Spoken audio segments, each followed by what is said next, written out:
Activate. Receiving signal was a test of the public warning system for weather radio station KEAS C56. During potentially dangerous weather situations, specially built receivers can be automatically activated by the signal to warn of the impending hazard.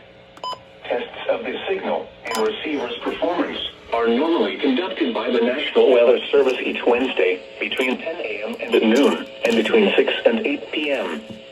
If there is a threat of severe weather, the test will be postponed to the next available good weather day.